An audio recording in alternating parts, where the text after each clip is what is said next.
gonna be so delayed. Yeah, go. I put it to ultra low latency though. But we are live, I think.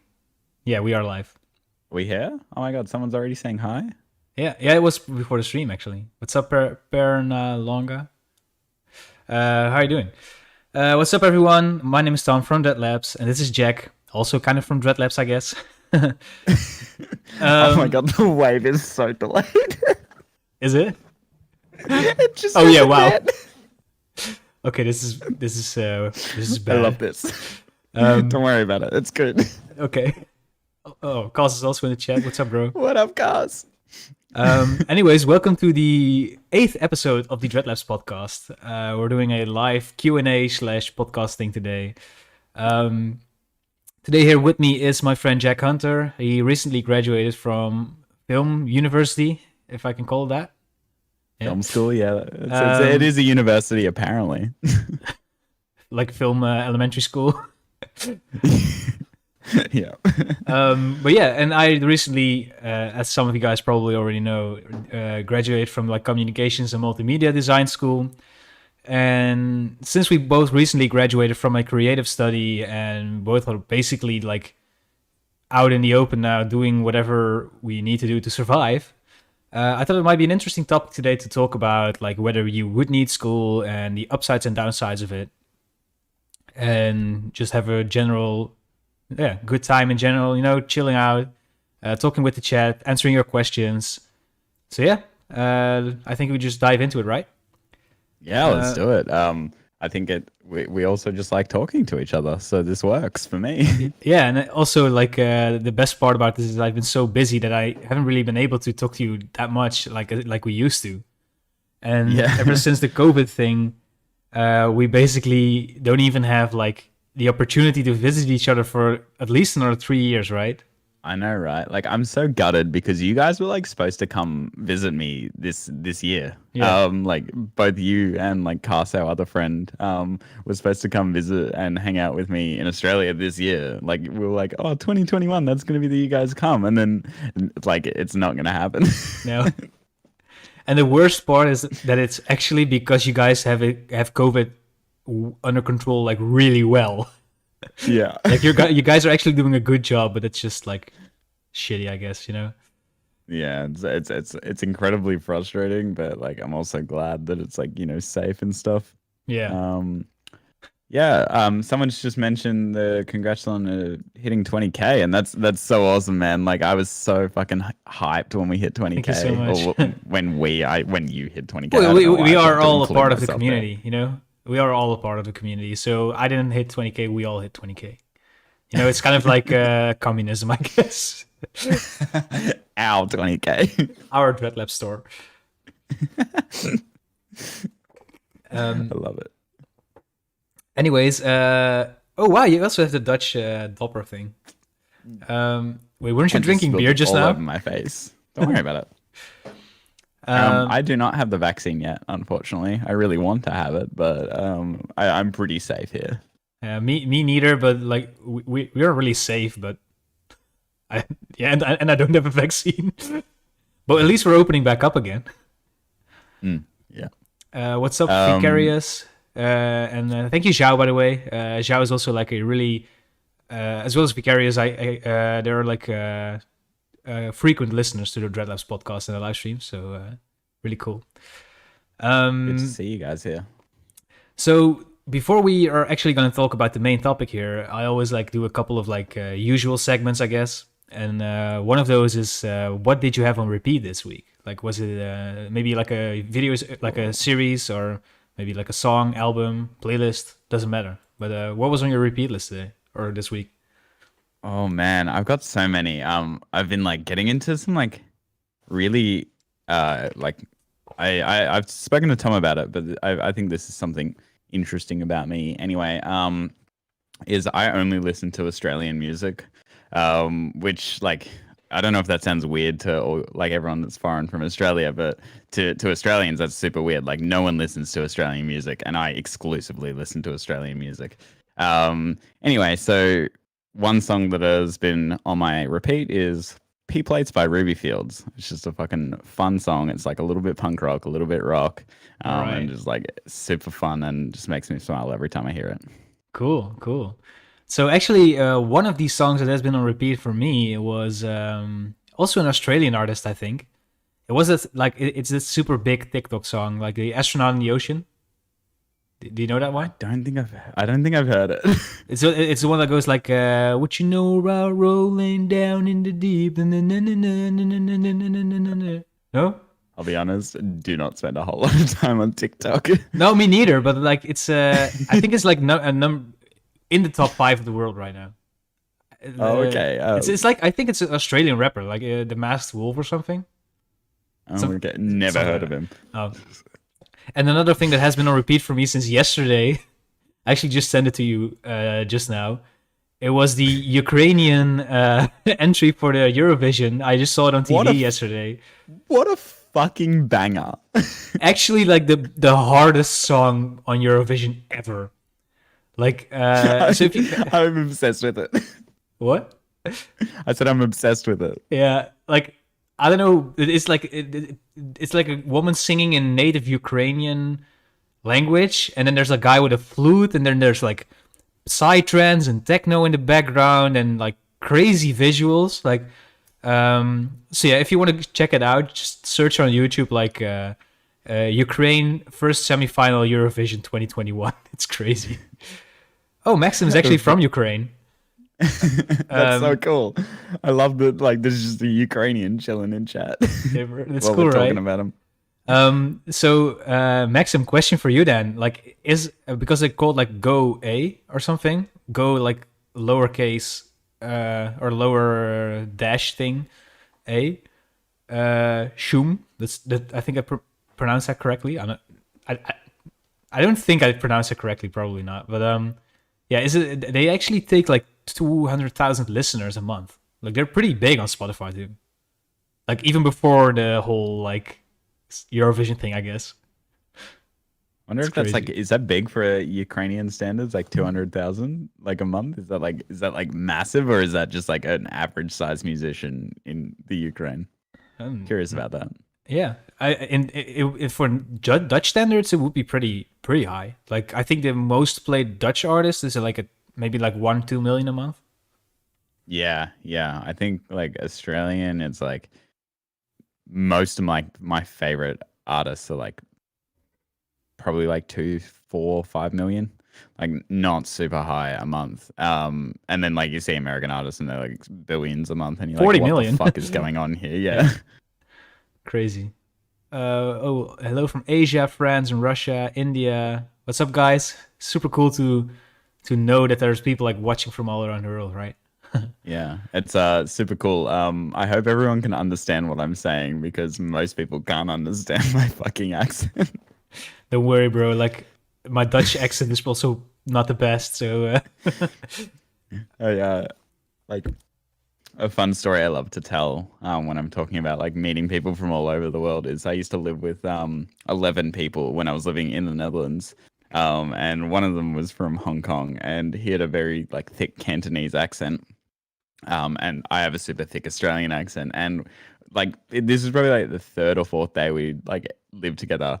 We sat there for 20 minutes, just not able to understand a word each other was saying. We were just like, what? Pardon?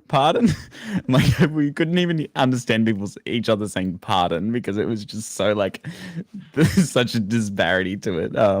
So like, I love hanging out with people from other parts of the world, because you get to have those like funny interactions. So basically, you were talking to each other in the same language, but unable to understand each other. Yeah. Cool. Yeah, someone actually posted the song title in the chat, but they're actually not that big in Ukraine. That's Maxim saying.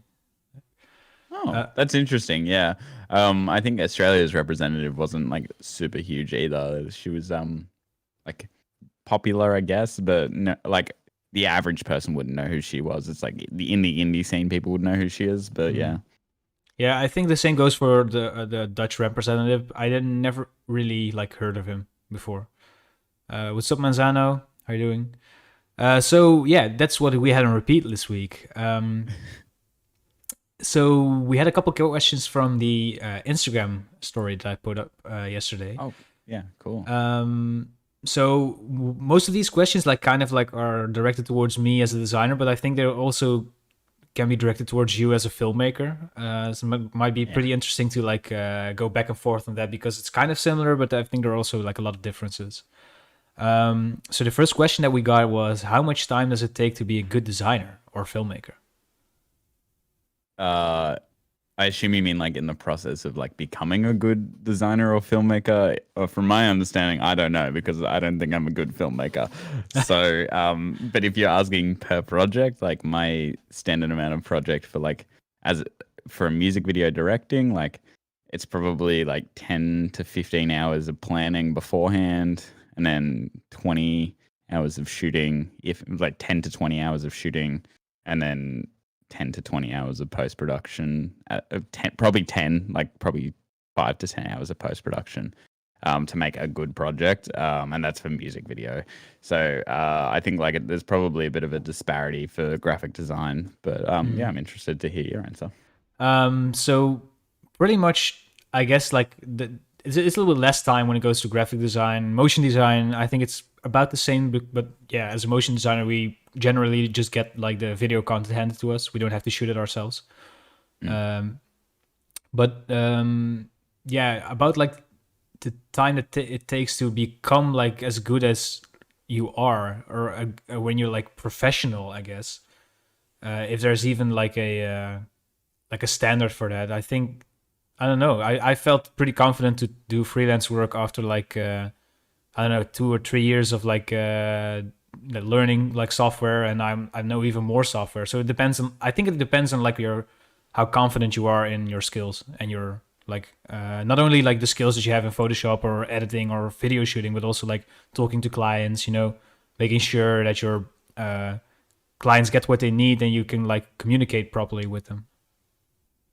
Right? Yeah, I think like a lot of it, especially like for me at least, is interpersonal relationships, like the relationships you can build with your crew, with your clients and stuff like that, because you're working so close with them. And like my experience directing music videos, every single musician I've directed has not been an actor, is pretty uncomfortable being in front of camera because like it's so different being in front of camera to being on stage. And like I'm sure you can attest to that, Yeah. Tom, having done both stage work and on camera work. But like it is very different. And like having a camera pointed at you and like something as simple as like, oh hey, just sing this part and you know try pull some like sadness into your expression. Yeah. Like to an actor that's like, oh, that's fucking easy, but to someone who's not an actor, it's like, how do I express sadness while I'm singing like this happy song or whatever?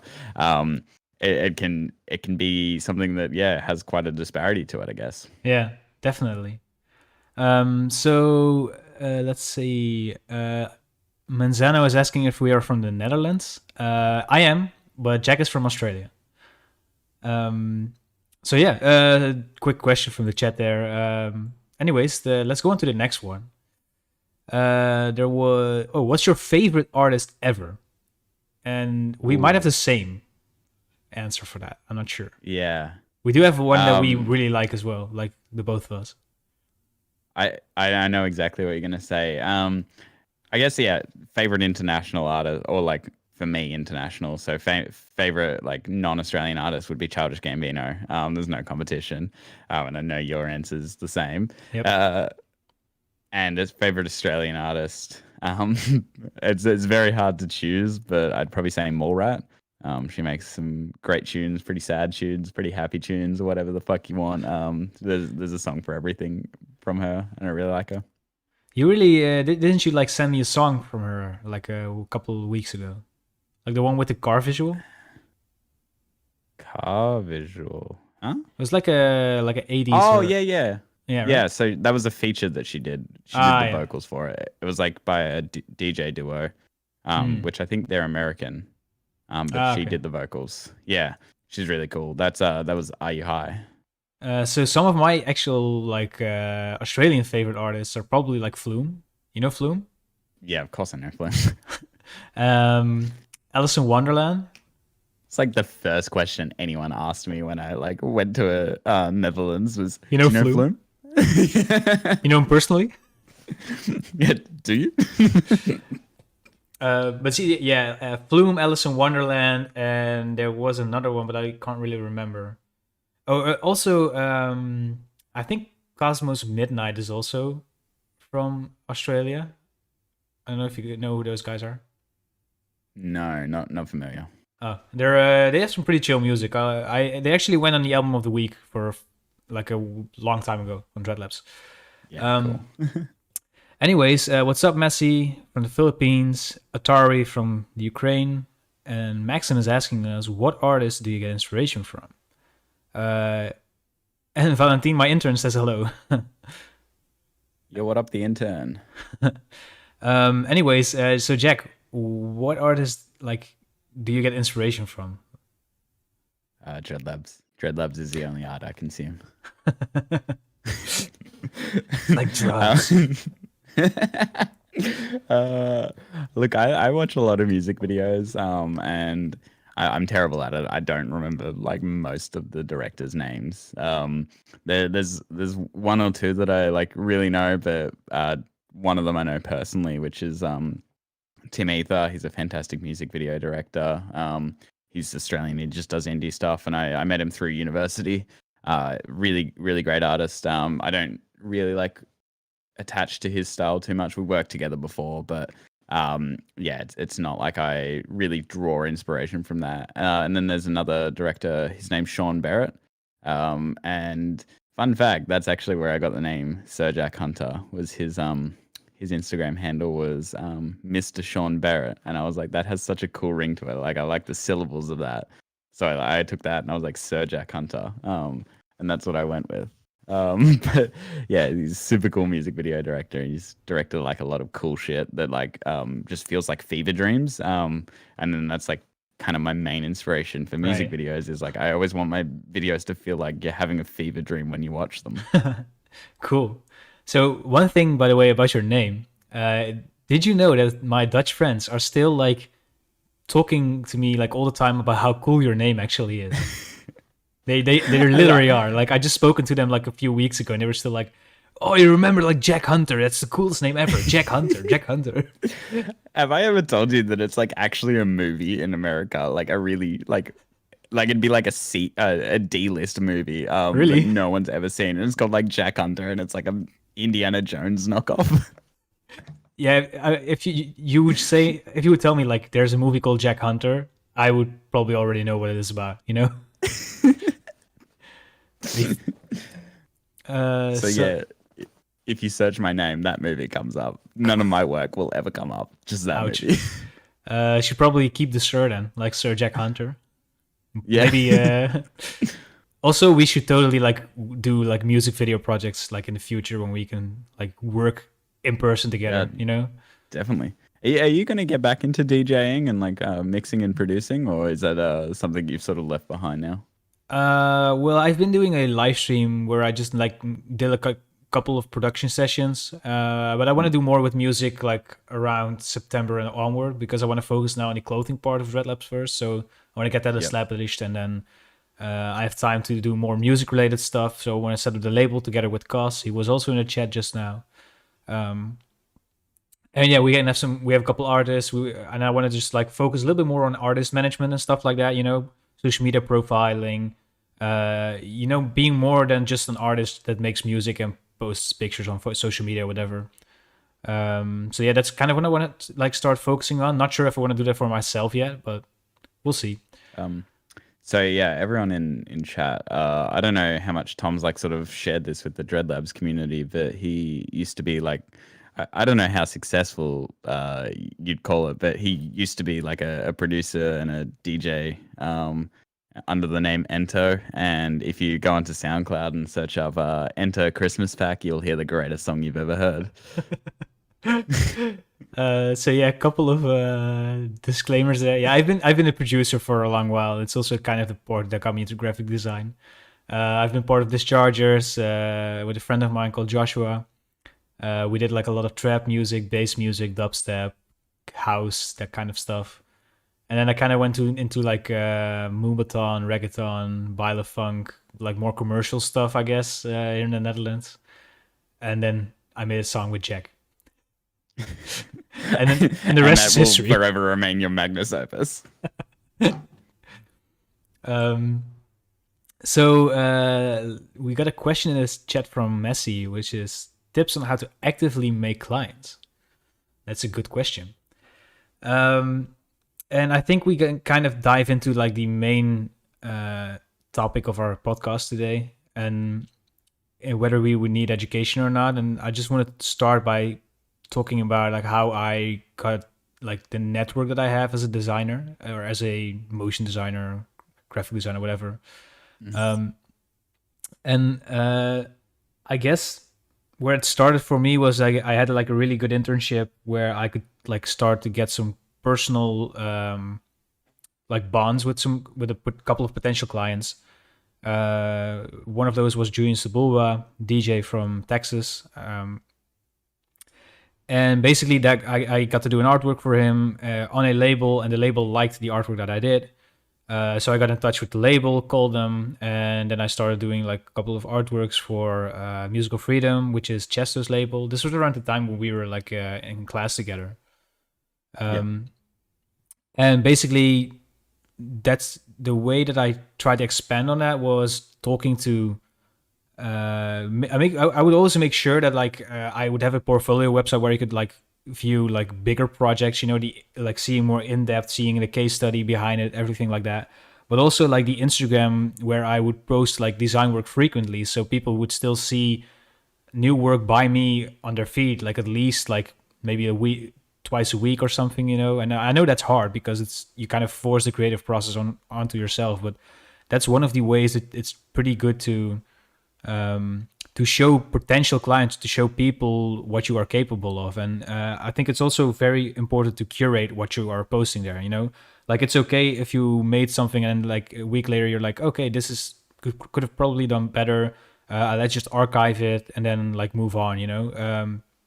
People would already see it, but like if someone actually clicks on your profile, they would only see the best if you would archive like the work that's a little bit like worse than your average, I guess. You know what I mean? Yeah, so there's a quick tip. I think it's interesting the way in different industries, I think like the way of getting clients is very different. So like in film, like the way of getting clients is like purely like most of my friends have achieved their clients, corporate clients, through like Facebook marketing, and just like boomers seeing their Facebook and ads and sharing them, and then like hiring them. And that's kind of how it works. It's just like word of mouth through Facebook. Whereas like something like music videos, I've been really lucky. Like I'm sort of not quite into the swing of my career yet as a music video director. I'm still, you know, trying to make it work. And my most common client, which started as like free work that I'd been doing and slowly turned into higher and higher budget pieces, was just a friend of mine that I'd met through uni who was making music, and I just loved his music. And I always just said to him, "Hey man, if you need a music video, let me know." And you know, it's just one of those things. Like it was just that personal connection you made. And I think when you're trying to trust someone with your creative vision to create a whole new creative vision for it, it's like one of those things where it's like really difficult to trust someone with that. So I think like the process that that I underwent was, you know, befriending musicians and getting them to want to work with me. And, you know, it was like friendship first, music videos after. And then like I also do dabble in photography. So like that's been probably the easiest to get people to come shoot with me, but the hardest to get clients in. So a lot of it's TFP, which is time for portfolio. So you both exchange your time and you both get portfolio stuff out of it. So models will exchange their time and they get shots of them to post on their Instagram or whatever, and you exchange your time and you get shots to show to clients. That's one of the most common things in the photography industry. And essentially, my experience with that has been it's been super easy to get TFP work, and I'm not really interested in pursuing photography professionally, really. So it's been super fun for me to just like have fun with it, Yeah. by essentially just reaching out and posting, like even posting Instagram stories. Hey, anyone free to shoot this week? And then like I get like 20 responses, and I'm like, oh well, this is easy. I can fucking shoot with whoever the fuck I feel like this week. Yeah. That's a cool part as well. Like, and that's kind of the thing that I tend to forget because I used to be in the music industry already before I started doing like actual design as a profession. Is the befriending the artist and like getting to know artists before, you know, just you're not just walking up to an artist like, hey, I'm gonna do your album cover. You know, like Mm. I already knew a lot of people and I already that way I got a lot of opportunities to start working in it. But yeah, I really like how you like connect with like people from the music industry and then like start like building your network even before you actually start doing the jobs, I guess. Does that make Yeah. sense? Yeah. Yeah. And I think like something that I've tried to do more and more is I'll go to like smaller gigs, and I did this probably like the most successful, I guess I would call it, attempt at this was like I was in Sydney, and I walked up to the artist after the show, and she was just at the bar getting a drink, and I just said to her, hey, I fucking love the gig, like, and just had a chat to her, and I was like, like I found your music this way, and the music's so sick, and it's really touched me in this way and this way, and I really like this song. And so you've already built this connection. And then they're like, they're interested in, chatting a little bit more maybe. And then you say, oh, by the way, like I do music videos. So like, if you ever need anything, let me know. Follow me on Instagram, because you can see that's where I post my work and stuff like that. Yeah. And then, before you know it, you have like verified artists following you on Instagram and stuff like that. And you're like, you're actually, making this connection. And then it's already giving you a little bit more, I guess, like clout almost to just approach people straight out on Instagram, because they look, you see that someone's posted or sent you a DM saying, hey, I'd love to do a music video for you. And they're like, who the fuck is this kid? And then you like look at his followers and you're like, oh, he's followed by this person who's like got a blue tick next to their name. He must be like somewhat legit. You know what I mean? Yeah. And also, yeah, it's just a really good way to even approach like potential clients. You don't go there immediately talking about what you want from them. It's basically their money and you can do work for them. But you don't make that apparent in the first second, and that's the good part. You come there not with a reason to just like start doing a music video for this artist. You go to this artist because you like the song, and you start talking about them for a second because that's for them probably like more important at that point. You walk up to them, so they don't need a music video from you. They don't need an artwork from you. Yeah. And I mean, like, these artists aren't like finishing the gig and going to the bar and having a drink so that people can approach them for fucking corporate shit. Like, it's, like they've obviously gone to the bar instead of the green room to meet to meet some fans and like have the fans chat to them. And like, this artist, like I ended up spending like an hour and a half, like, I smoked a couple cigarettes and had a couple shots of tequila with her. Like just to get to know this fucking like artist and like make my name stick in her head. But like it was also like I'm a fucking fan, and like I wanted to chat to this artist that was cool. So like I think like if you go into it with the wrong intentions, people are smart and they'll see through it. Definitely. So let me see if we still have a couple of questions from the Instagram. Well, we do have a couple, but might be a better way to segue into like the education part of it all. Like if some people are tuning in later, Jack recently graduated from film school, and I recently graduated from communications and multimedia design school. I have a very strong opinion on whether you would need an education or not. I also did a video on that, and I talk about it a lot in my live streams. And as a freelance, I'm being a freelancer now, and I'm fortunate enough to make a living as a freelancer instead of like working for like I don't know, like a design agency or whatever. Which is, there's nothing wrong with that, but I'm just like happy I'm doing it my way. And from my personal experience, so I'm not saying that everyone from my education had this, but from my personal experience, I didn't even need 1 minute of my like $20,000 freaking education that I just like finished. So yeah, very strong opinionated. Jack, what's your opinion on it? Like, how can you give a little bit of a rundown about that? Yeah, so I think like I agree with both sides. I think there's some important things you can learn in film school, especially, but also like I guess I technically went to design school with you in that minor we did, and I think like the design school, to be completely honest, like I did that because I got to go abroad, and coming out at the end of that, I learned not a single thing. That I couldn't have learned on like 20 minutes of Google searching. And like as much as I love the fucking like people I met along the way and even like the lecturers who were like fucking sick, I think it's like sorry, like I just don't think that the actual course was worth doing for to learn what I learned. But also I think like interestingly, I have some thoughts on actual design school that I'd like to ask you some questions about. Which, like, my first one is like, do you guys like in that school? Do you learn about like ethical design and stuff like that? Is that something that's sort of covered? Yeah, it actually was. We had like an ethics class for I think 10 weeks, and then we also had philosophy, which to me were like the answers to all of it were like super like balanced out. Like probably always with ethics, it's just like I don't know. Yeah, they weren't like necessary for me. Like every answer that we got in like these lectures, I was like, yeah, this is already like obvious to all of us right now. You didn't need to do like a 30-minute lecture on this. Yeah.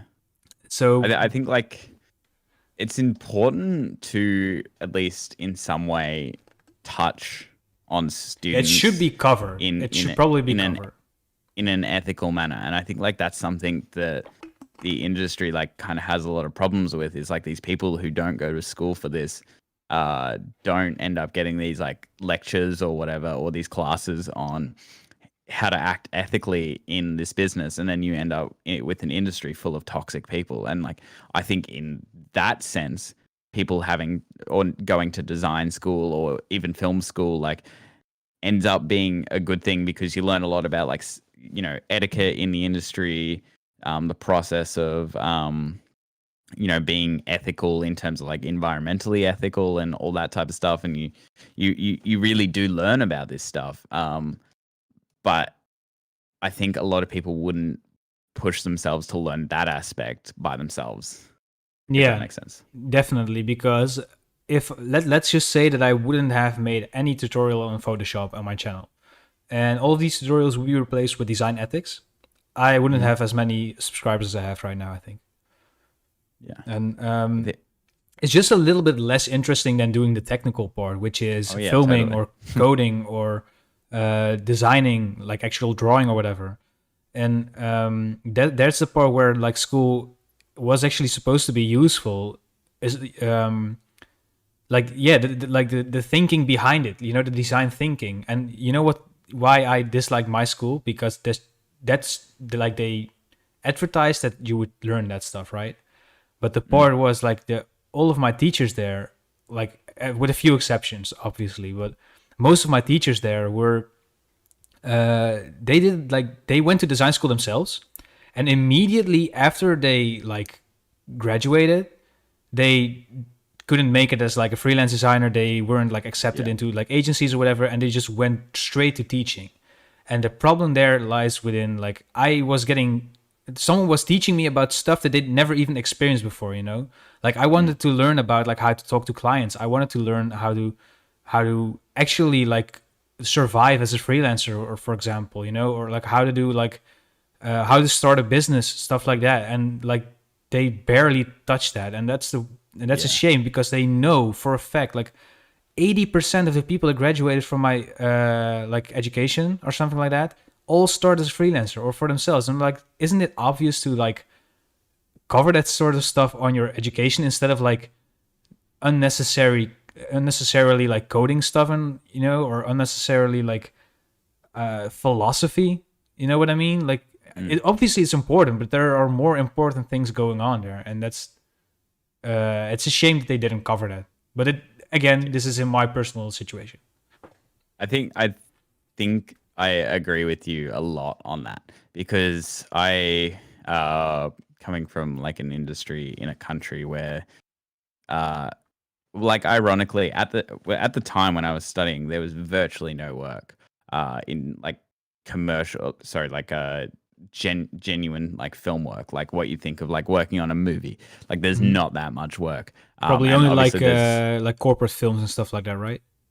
yeah. But Yeah. if we're talking about like, making a blockbuster film or something like that, Yeah. we're not LA. And so there's not that much work, and like we don't have like almost the benefit like a country like Netherlands or something like that has, where you've got your own language, so that at least there's somewhat of a space for your own films. Whereas like somewhere in Australia, like we have like this massive cultural cringe towards our own work. And people genuinely don't like consuming Australian content, whether that's music, movies, books, not so much. Like we do read a lot of Australian books, but like, yeah, music and movies is probably like the two biggest sufferers in terms of like the mainstream.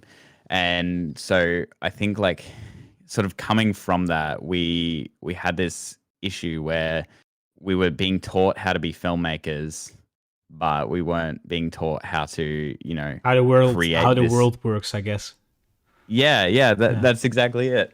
And I think people, like, and then we had like one unit in like my last fucking semester, which went for like 8 weeks, and 90% of it was just this teacher like scrolling through. We have like a website here called Seek, which is just like any job, like not even like this could be like corporate It's jobs like or retail Monster jobs. Board or Yeah. Indeed, or yeah. Like just a job finding board, and then just like filtering it by film work. And so like it was just like this fucking like perusal of like reading like fucking pages worth of like jobs that we don't have the experience to get, and we're never gonna get. And so like out of all the people that I went to school with, like there's one, maybe two that are actually working as not even. So I know one person that's working as a filmmaker, and one person who's working as a freelance filmmaker, which is just another word for videographer. Yeah, okay. So like, I know one person working on actual movies. And that's where it goes wrong. Like, and that's why I would prefer like the website Masterclass. Heard of it? You've probably seen like a lot of YouTube ads. Masterclass, yeah. Yeah. So I don't know if there's a video course in that, but there's a graphic design course, a music course, and these are being taught by people with actual proper experience. And I'm like, I think like Martin Scorsese did one or something like that. Yeah, like you would probably learn a lot more from Martin Scorsese than like a teacher who immediately after graduating became a teacher and has nothing to offer except like the curriculum. Yeah. You know what I mean? And that's why I like, I don't know if people know about this, but I do guest lectures at Fontis, at the minor that me and Jack went to, and I do a lot of After Effects and sometimes some graphic design, some augmented reality stuff like Snapchat filters, whatever. But I wanted to show people, like, I guess I'm not saying like I'm super successful or whatever, but I want to show people that there's actually teachers out there that actually do anything besides teaching. You know what I mean? And that I feel like that's a little bit more inspiring than like people who aren't doing stuff like that, or who've never experienced stuff like that and like talking about it like they do. You know what I mean? Totally. I'm gonna go grab a drink. Sure. If you want to tell a story about something. I'm gonna read the chat because there are a couple of questions there. And you can just grab a beer and I'll. So Ayushi Rajput, I hope I'm pronouncing your name right. Hey, coming from a non-design background academically, I always get stuck on the research part. As a graphic designer, what's your research process like? Okay, so the way that I usually go about it is like I talk to my client about what the direction will be of like an album cover or like the lyric video or the whole like branding or whatever. We try to talk about it in depth, like what inspired you. Let's say there's a client about like, for example, there's a former client of mine who was a DJ and he wanted his branding to revolve around like, I guess like racing, a little bit Y2K-ish. And he had all this like racing and raving or whatever, and it was kind of all over the place. So I just wanted to talk about like where does the inspiration come from?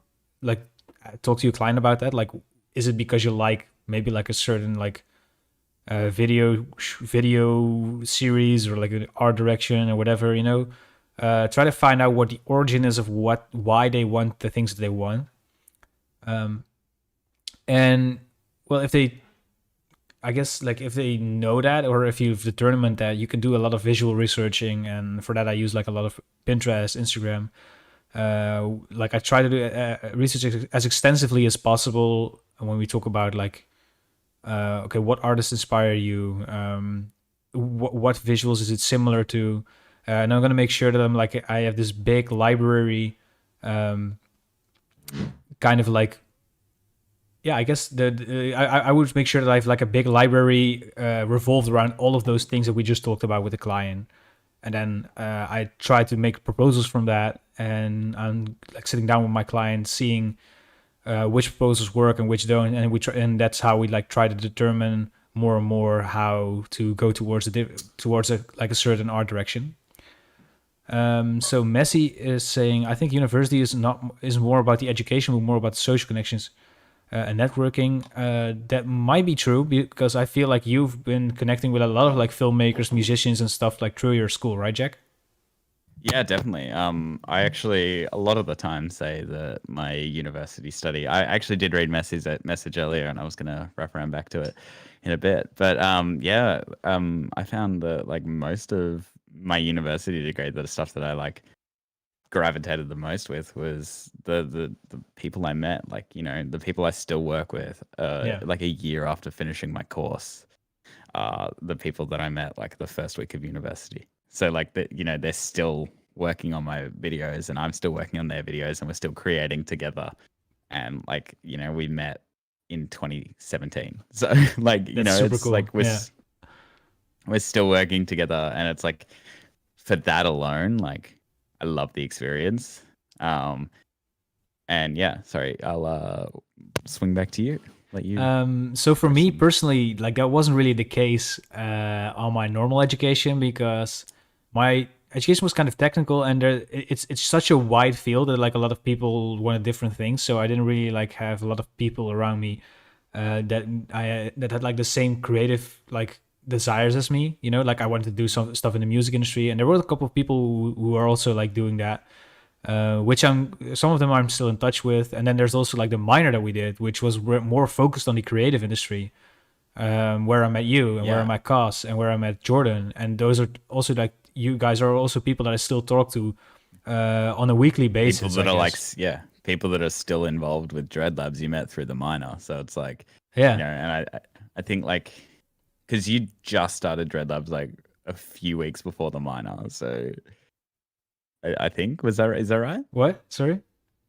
Is that right? You started Dreadlabs only a few weeks before the minor? Well, I came up with the idea, like the name, and that I wanted to do something with it in late 2018, and that was like I was still like being an intern at Yellow Claw, and then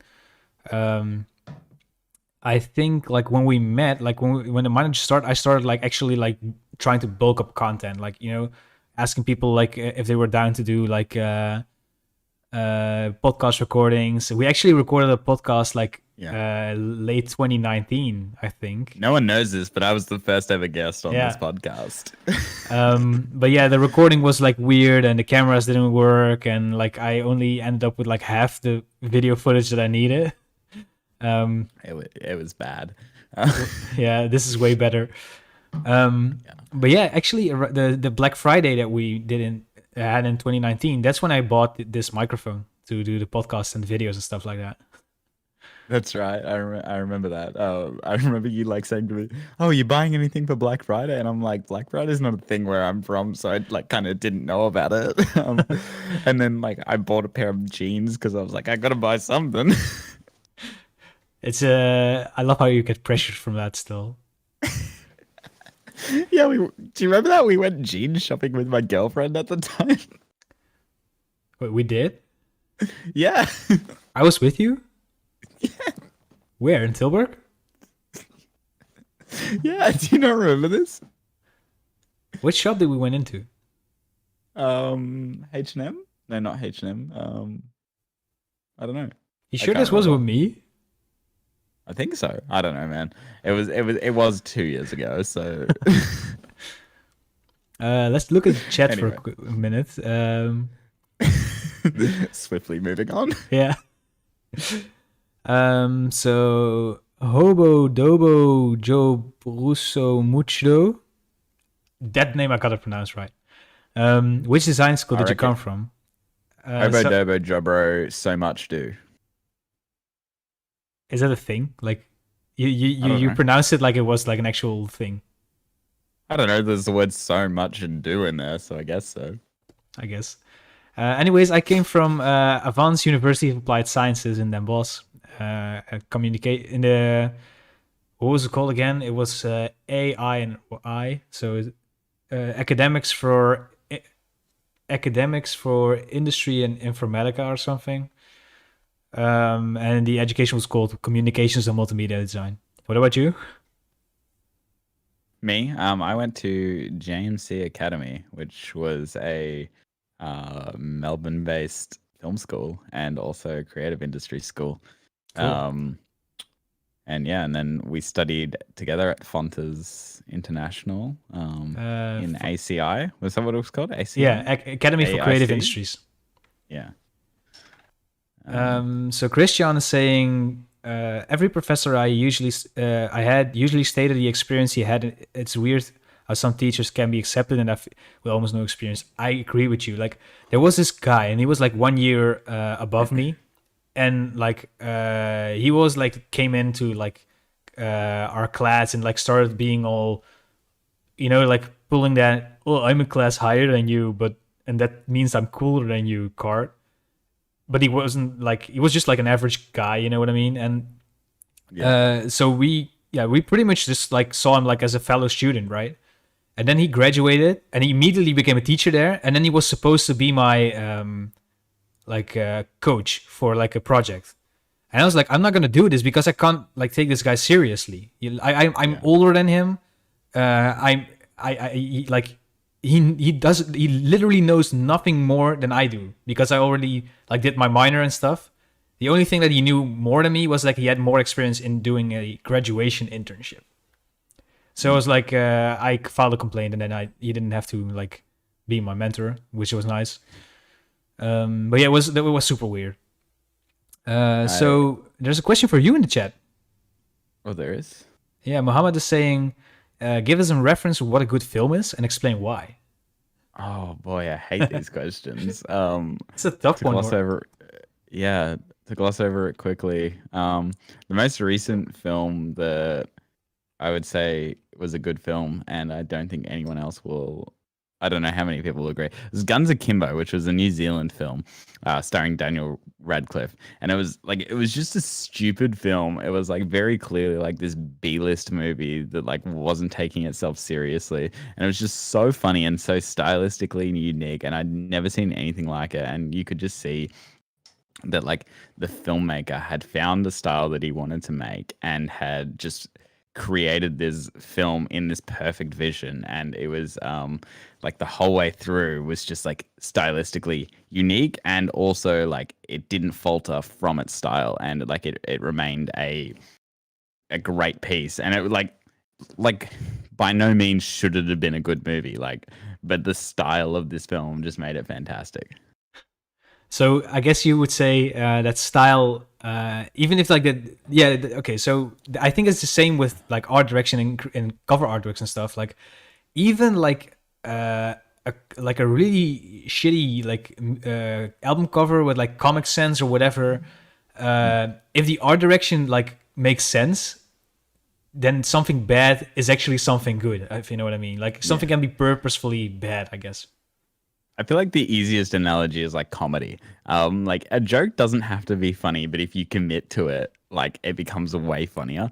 Like the other day, my friend Like this is the stupidest thing ever, but like it just made it so funny. Like there was like this 100-meter long street, and I like walked 2 steps down it, and my friend said, "Oh, dude, there's a one-way sign. You can't walk back." And so I ran literally the entire way down this like 100-meter street, ran all the way around the block to the next street, which was a one-way, the opposite direction, ran all the way down there and met them back where we started, and like it wasn't a funny joke, but just the fact that I committed to it and I held the joke the entire way through just made it funny. And I think in some way that almost translates to design. Yeah. Also, like, in my opinion, stupid jokes are better than like funny jokes. You know what I mean? Yeah. So one of your people in chat, is that Christian? I'm gonna go with Christian.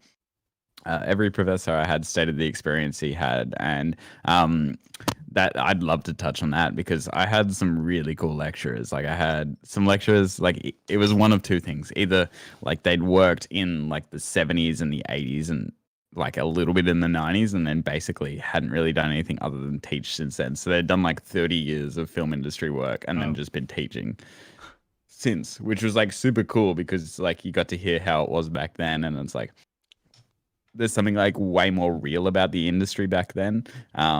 Or like the other side of the spectrum was like it was people that had like probably had the same amount of experience I have now, but it had like a job with like a title that sort of made it sound a little bit more significant. And so like I guess like anyway, there was a super cool lecturer I had, which I'm really grateful for going to this school because like you know this is sort of what pulled me on my path as my stylistic music video directing now was this lecturer, and his name's Salik Silverstein. He was a music video director in the 80s and 90s. He directed for like fucking Tina Arena. I don't know if you've ever heard of her. Not sure. She was like a super famous artist like in the 90s and 2000s. Anyway, he told us at the start of this music video class, I don't care how your final product looks. As long as I've seen that you guys have taken creative risks and tried to make the best piece you can make, I will give you a good mark. And it was like this whole safety net of like, this project doesn't need to work.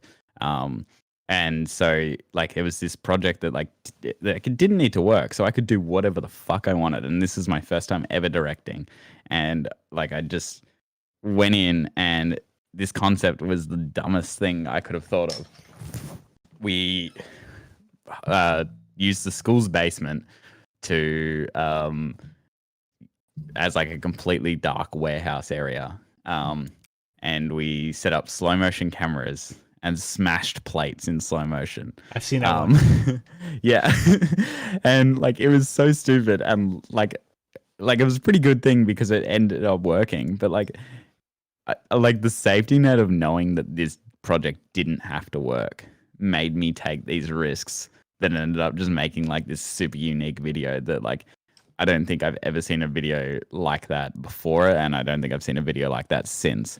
And then I think like moving on from that, like the videos after that have always had somewhat of a stake to it, and like there's been stakes to it, but like that class where I just got told like take these risks now because you know you might not be able to take these later, and it just ended up being stylistically unique. And then now that it's nominated for an award, I doubt it's going to win, but that's next week.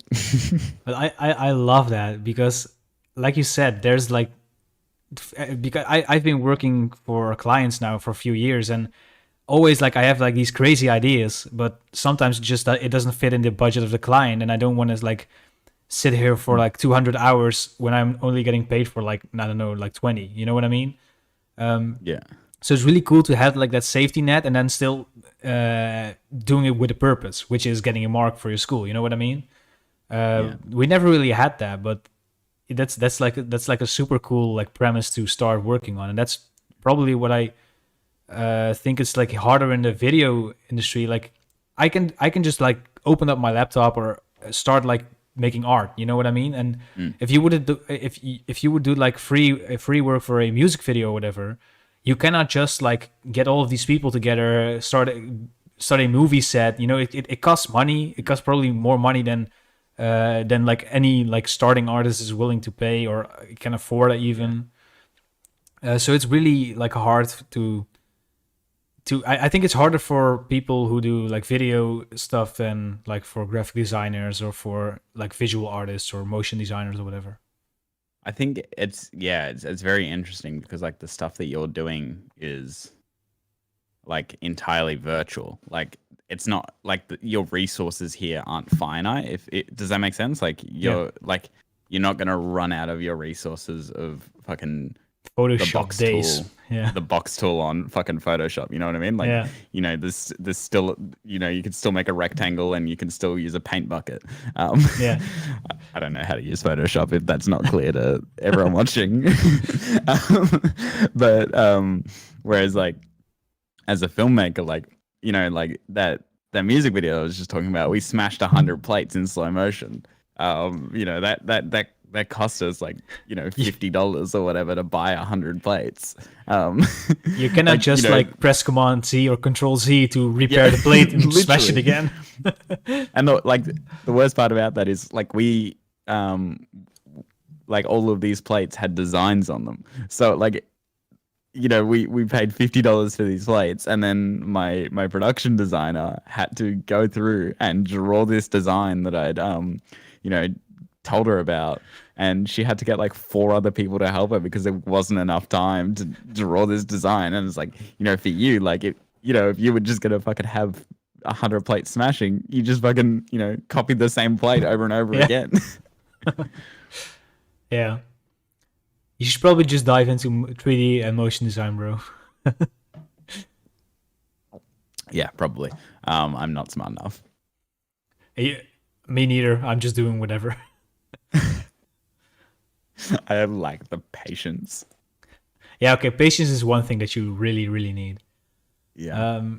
Let's see if this like is this light actually like doing anything? Okay, it does, but not too much.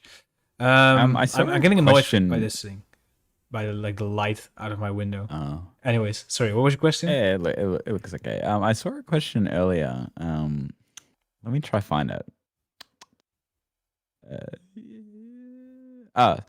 This is when I was talking about like how much time I spend planning. Like I do like 10 to 15 hours of planning for a music video. And Alejandro, I don't know if you're still here, man. I did see this question when we were talking about it, but it got buried. But yes, it is definitely more about planning because the thing about, I guess, like shooting a video is like everyone knows how to use a camera, or like, you know, the people that I'm working with, like they know how to use a camera, they know these techniques. But stylistically, as a director, like I need to come up with something unique every time. Like I can't direct the same video every time. So like planning and thinking of a concept and like listening to this song, like I'll listen to a song probably 10,000 times before the video even shoots. And like 10,000 is probably only a slight exaggeration. I think I have listened to the most recent one probably like, I think like more times than I've listened to any other song, and it's and like this is my exact process. I'm gonna show you guys. It's very exciting. This chair rotates 180 degrees. Wow! Whoa! I stare at the ceiling and listen to the song.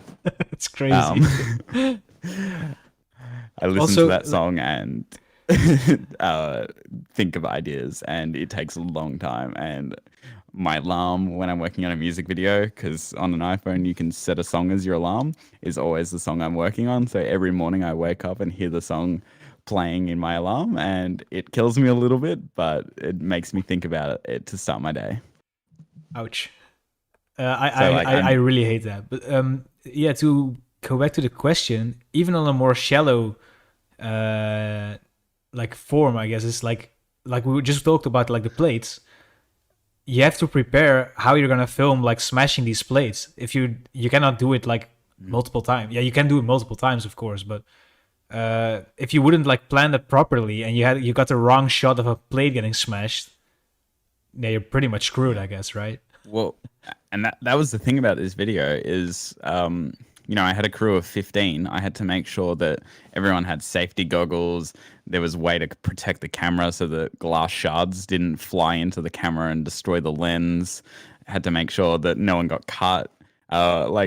It was like insane. Like I had to, make a whole safety procedure for something that has pretty much never existed before. Like, has anyone else ever been in a basement and smashed plates? Like, Let me know in the it's comments.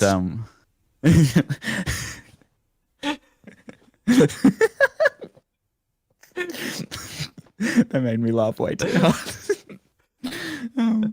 Yeah, but like it's like this thing of like I actually have to like plan how this is going to be safe, and also none of us had ever used a slow motion camera before, so we had to work out what the optimal settings for this camera were, like how it was going to work, how I was going to get a bird's eye view of these plates smashing without any like anyone in the shot at the same time, and like how we were going to drop these plates, what the timings were going to be. Like, yeah, like I probably spent like 6 hours, 7 hours straight concepting. Like this is accumulatively like just writing concept ideas, and then the rest of it was logistics. Like I have to plan and logistically plan this idea. So Atari is asking, is it possible to get an internship as designer for someone who has a degree in absolutely different field? Well, it really depends, I guess. Like if you need to have it done for school and you do an internship there, they probably have requirements. But if you are willing to do like an internship for your own personal gain, I guess, then I guess you just show your portfolio to whoever you want to intern for and let them decide, I guess. I would be open for people who like have a degree in accounting if they have a proper portfolio to be my intern. What about you? Um, I don't think I would be at a stage where I'm doing enough work to actually have an intern. Yeah, but Like let's I say would, if you I would. let's say you have. So yeah, let's say 5 years from now, like I'm directing music videos all the time. Of course, I'd want a fucking intern. Like I would. I hate the Wilhelm scream. Thank you for asking. Sorry. Yeah, like of course I'd want an intern. Like I think there's a lot to do in film planning, and like I probably wouldn't throw them any of like the directing stuff because like that's like as soon as you get Yeah. someone else involved, it becomes less of your concept, and it becomes a joint concept. But I think like yeah, like there's always needs for producing things, PAs on film sets and stuff like that. I think having an intern would be incredibly useful if I was doing enough work. Hey, we got a dislike on the stream. Thanks for the dislike, whoever it was. Wow. Anyways, yeah, you're actually right. Sorry, ADHD. You're actually right there. Yeah. Also, by the way, Ties, we asked you the question about the Willem scream. He is actually a former classmate of mine as well. Like when I used to be in IT. As for, do I storyboard or do I just have things in my mind? That's a really interesting question because of like the way my brain works. I've spoken to Tom a little bit about it, and Cass if he's still here in chat. When I like close my eyes to visualize, I don't see anything. I see like black. I see the back of my eyelids. So it's very hard for me to imagine things. But I do a lot of writing. So like when I do a project, I'll probably have like I don't have it with me. I have this notebook, and every single idea that I've ever had has passed through this notebook. So it'll be like 5 or 6 pages on this notebook of writing, and then I'll have a set of lyrics, and I'll write all over the lyrics, and then I'll work with my cinematographer, or if anyone's not familiar with cinematographer, the person who does all the camera work on a music video, or not a music video, just on a film in general. And I'll work with him and I'll give him all these ideas, and he'll either decide to do a storyboard or a shot list. And a shot list is just a written version of a storyboard, and it just depends on the project. If it's something really complex, we might need a storyboard. When I do like lyric videos or motion design products, when I do a full song, I usually make a storyboard. But like if it just were like an Instagram story preview or whatever, I don't really do them. Yeah. Anyways, It really depends on the project. yeah, definitely. Like if yeah, this is a really stupid explanation, but it's also like when you want to tell a story, you use storyboard, and if it's just like a visualizer, you don't really like do that, I guess. At least I don't. Yeah. I have a couple of questions still from the Instagram thing. So, what designer, and in your case, filmmaker, probably inspired you to obtain all the knowledge I have now? So, not really like inspire me to be like a designer or a filmmaker, but who inspired you to become like better at it and to learn yourself more, I guess. If that makes sense. I think it's really interesting. I don't think in terms of like music videos, there's anyone that I would like directly look at being like, oh, I need to up my game or anything like that. I've had projects that have like gone drastically wrong, and I've been like, oh, I need to, know more, and I need to be better. And I think like that's something that'll teach you more than anything any school Shout could out to ever making teach you. mistakes. Yeah, shout out to making mistakes. Because I think like those mistakes that you make at the start of your career will teach you way more than you will ever learn at school.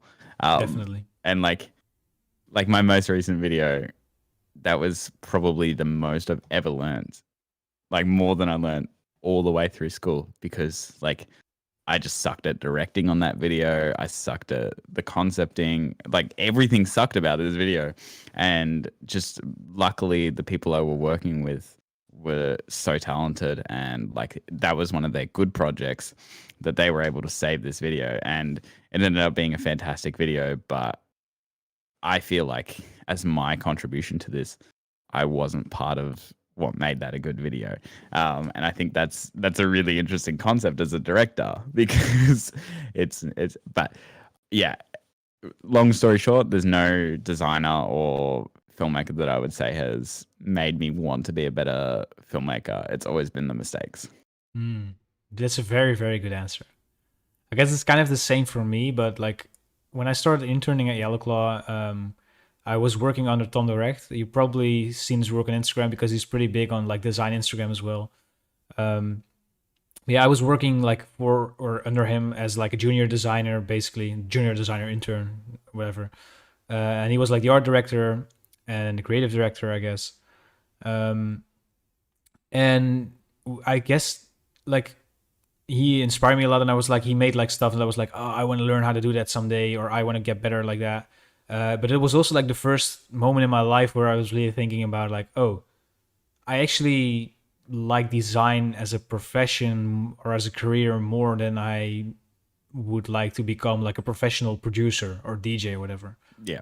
So I guess like working for him and him as a person, like sparked that fire inside of me. Like I wanted to do this as a career, and I want to get better at it and stuff like that. And so yeah, shout out to him. But yeah, that's like the only person I can really think of. And then there's like a lot of designers who inspire me, of course. One of the most inspiring designers, or the most inspiring work I see, is from Yuta Gawaguchi, aka Gucci Maze. People in the chat probably already know this guy, but he is basically like that Chrome typeface thing that like everyone does now, like that I used to as well. Like he's basically the person who made that really big in like about 3 years ago or something. And that's what he's probably most known for. And he's done like work for Post Malone, Nicki Minaj, and like a lot of Japanese like stuff. He did stuff for Adidas, Diesel, like the clothing brand. So yeah, really cool. Do you run into any people like I guess either through your education or through your internships, and you're like, this project, like if I show them this, like that'll genuinely impress them, and like I will get some satisfaction from that. Because like I'm a fucking demon for like people that I respect, like trying to get their respect. Yeah, I get what you mean, because like there's this whole big thing. Like there are a lot of like big Instagram accounts who share like other people's designs, right? Like an inspiration page. Those are like pages like Digital Archive, Album Art Archive, fucking design is one. It's a Nico's collection, and like this Australian designer actually like did like a funny like post on that. Like it said like something like, I want to be featured on like a design page or whatever. And I feel like a lot of people are doing this nowadays, where they just like start working. Not for like the client or not for their own like fun or creative process, but they're working to get like that little shot of dopamine they get when they get featured by like a big page, so a lot of people will see their work. And Yeah. I was like, yeah, it was really funny to me because like I used to do the same thing when I was a DJ. Like I made all of these songs, and the funny part is like at one point I was like producing songs, and I wasn't really producing them because I wanted to get big myself as a producer. I was producing them because I hoped they would get played by some bigger DJs at like festivals or whatever. And so not even like about the record deal. I just wanted the support from like these DJs and producers, and just because you get like, I think I don't know like the science behind it or something, but it's just like I feel like you get like a bigger shot of dopamine from that compared to like getting like money from a client or whatever. You know what I mean? Yeah, I think it's very interesting. Like I have a lot of people that I met through like film school or whatever, and like like I've been paid for some of my music video work, but like getting a message from someone that I haven't spoken to in a long time from film school, and they're like, "Hey, I saw the newest video. It's fucking dope." Like that's like I could not care less about the money when I see that message. Like, you know what I mean? And like I like that lecturer that I was talking about that taught me music video. Like, like that first video, I basically made it because I was like, this is a batshit insane idea that's going to impress him and that's going to get me a good mark. And like, I still chat to him this day after every video that I do, and I'm like, hey, I'd love to hear what your thoughts are. And like I think it's just because like I understand.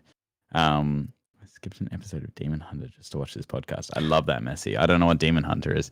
That distracted me a lot though, because my last name is. It's because my last name is Hunter, so I saw like. You should totally call your kid Demon. Anyway, yeah. So this I think like it's just because like he's worked with like some like done a lot of videos that I respect, and like I've seen that, and it's like I would love it if he just like fucking loved the work I did, and it's like this form of validation that I've been chasing for. It's probably not a great thing to be chasing, but it is something that I've been chasing, I guess. I feel like that's really common in the creative industry nowadays, and I think a lot of that is also like social media is for that to blame. But I think like like you said, it's something like that you will probably always chase next to like thinking of your creative like job as a profession. You know what I mean? Like I don't really think like. Let's say we have an accountant, and the accountant needs to do like I don't know, like the administration for Post Malone or whatever. I don't think he feels the same validation as doing a music video for Post Malone would feel like. Yeah. I mean, it would be cool still, nonetheless, but yeah. It's interesting.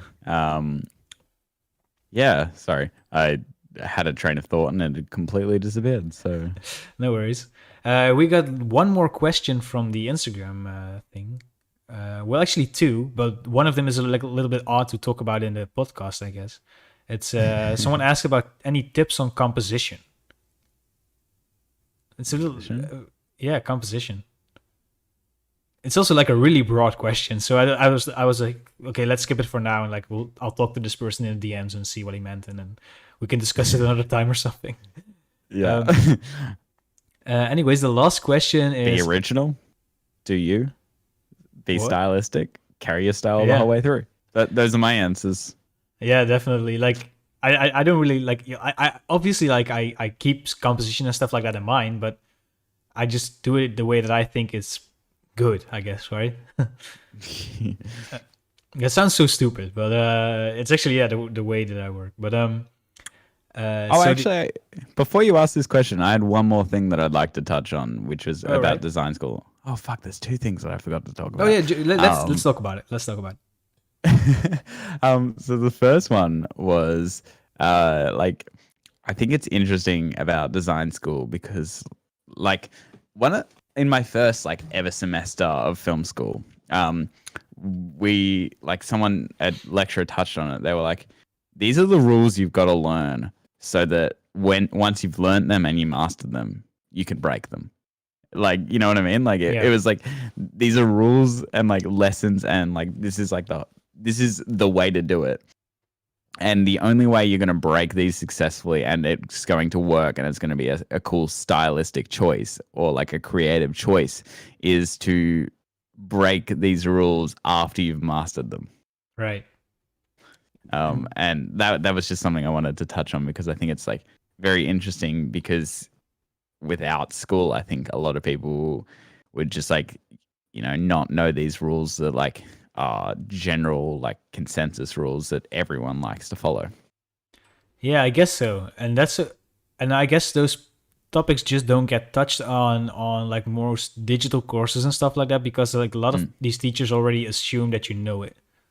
And that's the same way I go about my tutorials is for basically 95% of my tutorials, I basically assume that you have a certain set of knowledge on like software or on like graphic designer or whatever, to follow this tutorial along. And that's like kind of the thing as well. Like in these tutorials, I most of the times like I'm not like saying that you should like you know, like follow a certain set of rules or whatever, and I just do whatever I think is like works. And that's because, like you said, I learned a certain set of rules myself, but still, like I've learned these rules to break them, I guess. I think it's a nice saying. Yeah, I think it's just something super interesting that I think a lot of designers or creatives could agree with, is the easiest way to know how to break a rule is to know the right time to break it. And the only way you're going to know the right time to break it is when you know how to do the right thing, if that makes sense. Yeah. And then the other thing I wanted to touch on was something I'd seen about, like, this is actually kind of more your field, and I wanted to hear like sort of your thoughts on it. Have you ever heard of, I guess he's like an influencer. His name's Gary V. No. Okay. Gary V?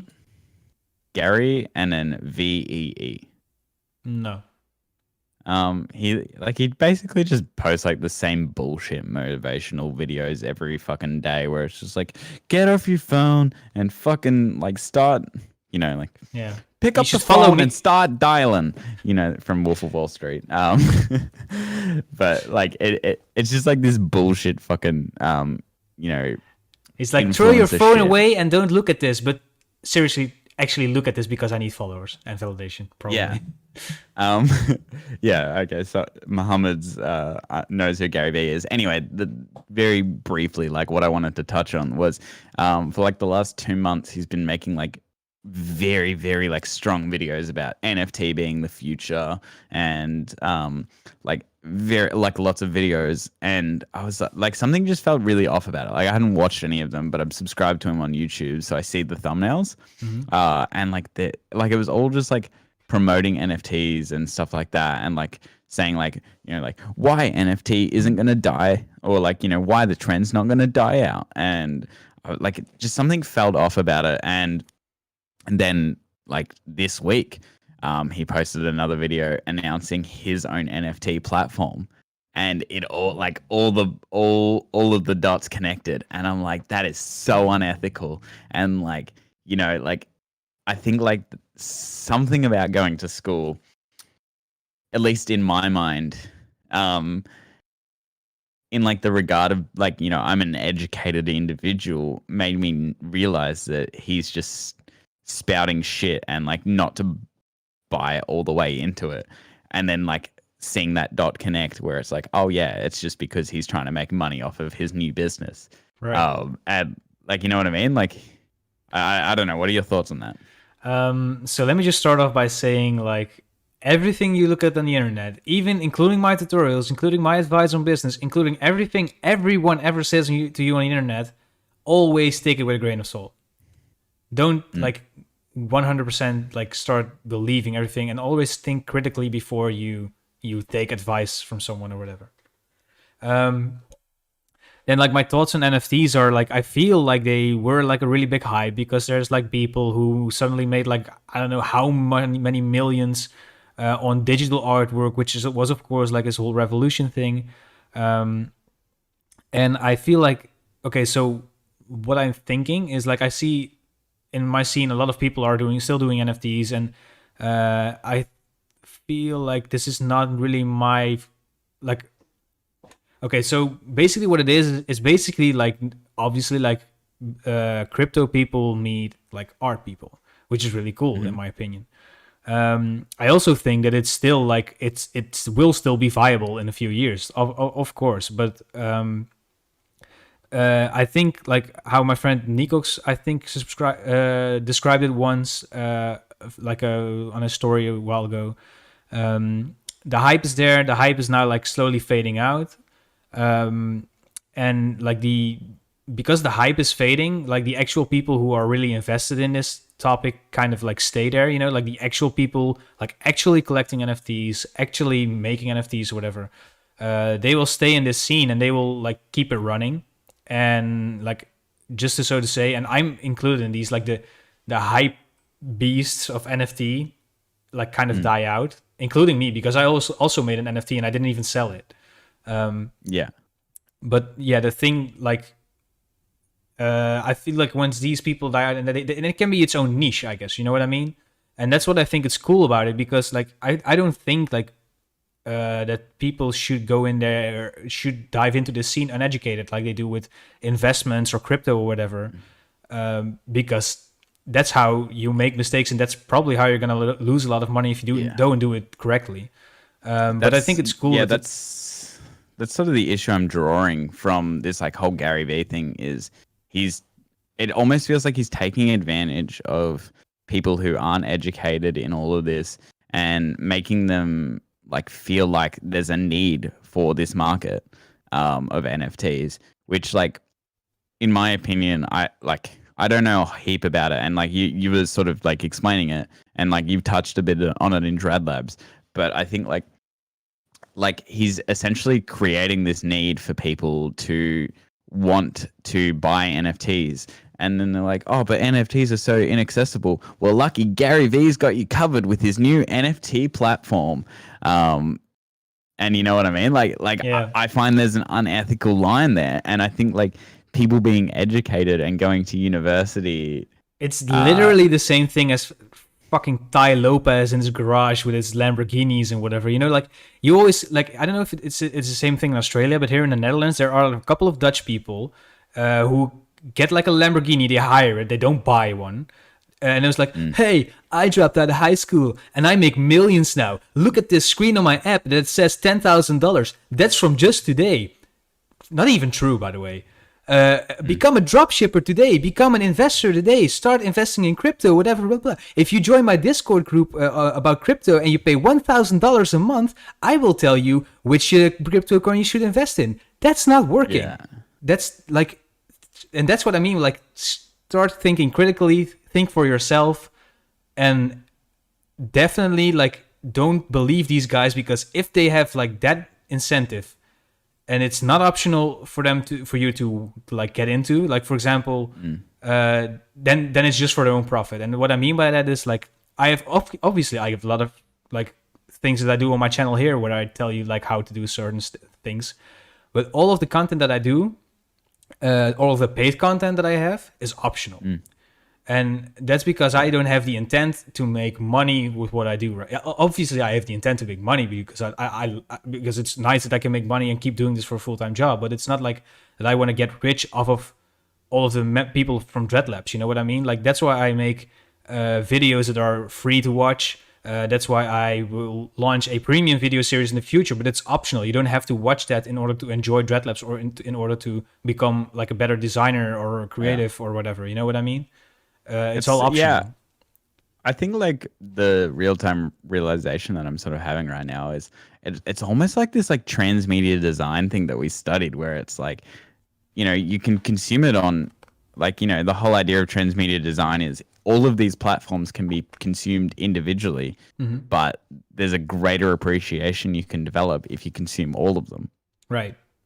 And I think that's something like interesting about like what you're doing with Dreadlabs is like there's this Patreon stuff, and it's like sure, like you're gonna get like the, you know, like I'm a fucking patron. I've been a patron of yours since day one, and I don't even do design. It's just because I like supporting my homie. But like I get all the emails about all the massive love. I get all the emails about that was so delayed because of the fucking I saw.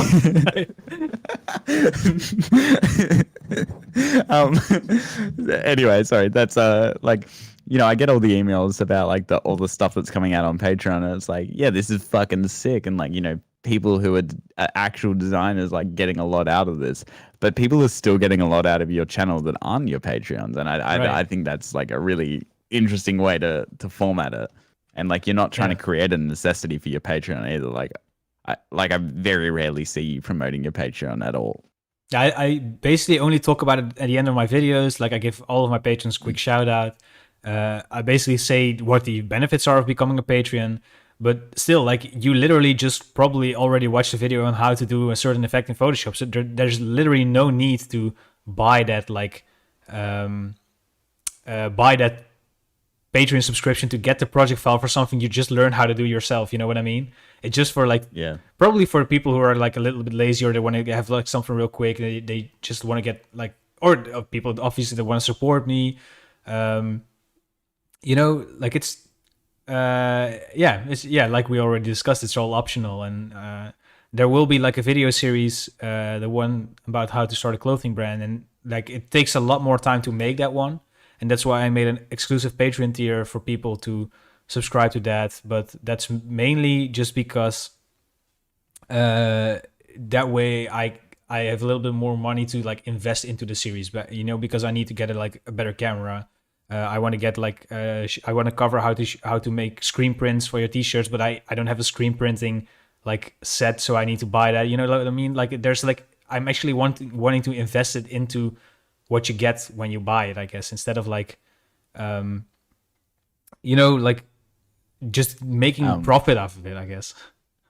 To answer your question about bucket hats, is this the guy that asked what Gabby's opinion of bucket hats was, like in one of the other podcasts? hang on. Yeah. Is that from Cool Shirts? It looks like it's from Cool Shirts. So the artist that I was talking about earlier, where I like, you know, said that like I caught up with her after a gig and like chatted to her. This is her merch. Oh, nice. And I bought it. So like I think that was also like a good talking point. Like when we were chatting for like a little bit, was me wearing her own merch at the gig. But yeah, this is incredibly uncomfortable to wear. Yes, with headphones on. Yeah. Cool. Also, I think we have one more question actually from San Scotty, and it's actually, wasn't there another Instagram question as well? Oh wait, there was. Yeah, we have two. Yeah. My answer to San Scotty's question, which is any tips for young teen designer, is believe in yourself. I think like the hardest part of my career was forcing myself to believe in myself, because I didn't think I was good at anything.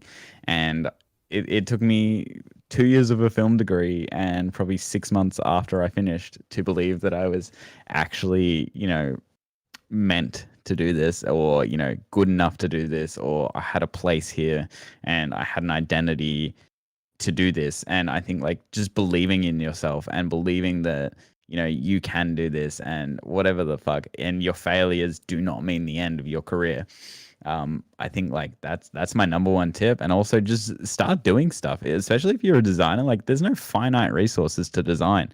Just start fucking designing shit, and like your friends will see it, and then like, you know, who knows, like your friends might want you to design something stupid for them, and then you get to do that, and then like, you know, you get to collaborate with people. And fucking collaboration is the number one thing that makes a good creative. Like you will become a far better creator by collaborating. Yeah, that's really, really good advice. So what's up, Hadi? How are you doing? So my advice would probably be like the advice you just gave, but also probably like let people know that you exist. So, and sadly nowadays it's probably like social media presence, and I know that I I don't hate it, but I also don't like love it. Anyways, besides that, like try to learn new things like on a daily basis. You know, like always like try to inspire yourself and try to learn new things. So don't feel unproductive when you just watch the YouTube tutorials or browse Pinterest or Instagram if it's for design. So yeah, I guess those are some pretty solid tips, I guess, right? Yeah, yeah. I'd love to, inspire people, but I don't think I'm that inspiring. So, if anyone ever asks for advice, I have advice to give. Anyway, what was his Instagram question? The Instagram question was, how do I present an asset package to sell? And this is probably directed towards me instead of you. Anyways, like no, I make asset passive. asset passive? Yeah, ass passes. Yeah, I make ass passes. But basically, this is how I sell a product. The first thing you want to do is come up with an idea, and so like what you want to do is you want to think of something that you don't have at the moment. So like sometimes it's really hard to like find a font that has like a really good D but like a really bad R in it. And like so someone might really need like something that like starts off really strong and then like looks really bad by the end of it. And I think like you can just make really strong assets out of that type of stuff. So like I mean that's what I would do if I was running Dreadlabs. What are your thoughts, Tom? I was literally thinking about just like quitting the podcast. Just stop broadcasting.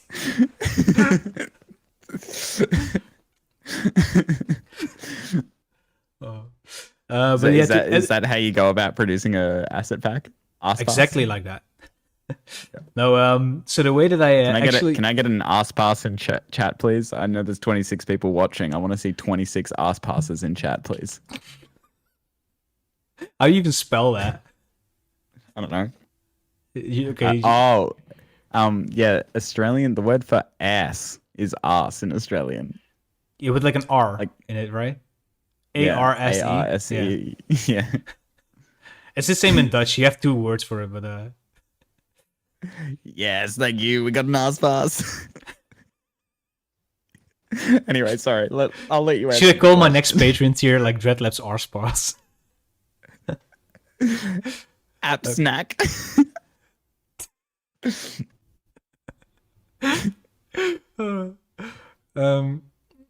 Okay, I kind of forgot what the question was for a second. How do you produce an ass pass? How do you produce one? All right, so the way that you actually want to do that is you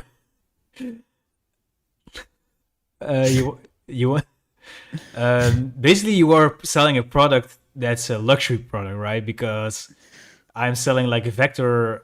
If I'm selling like a shape, like a tribal thing, like obviously you can draw that yourself. Again, same goes with the Patreon thing. It's not a necessity, it's optional.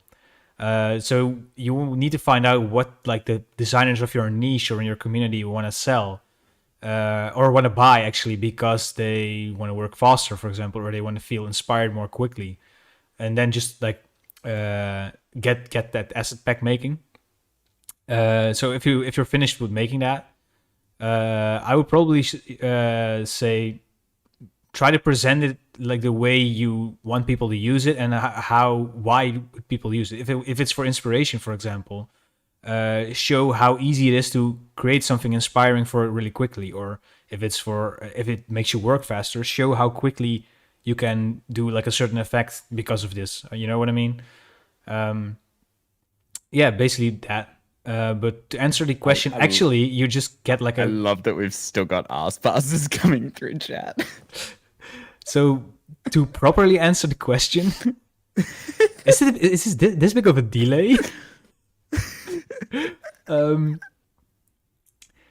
So you get your butt crack, and you get your credit card, and you swipe it, and you have an arse pass. It's like pay pass, but with an ass. I hope this is not going to be like a regular No. Yeah. Like I'm live streaming on Friday. Can I get a Discord role as just Aspas? I don't want to be Discord insider. I want to be Aspas. What is it called again in English? Like the people, like the airport security, RSPAR security. Also, I think I'm gonna get demonetized, by the way, for this video. Oh no. Hang on. No, people can't understand my Australian accent, so the bot's got no chance. I hope so. Can you entertain the children while I go pee? Entertain the children.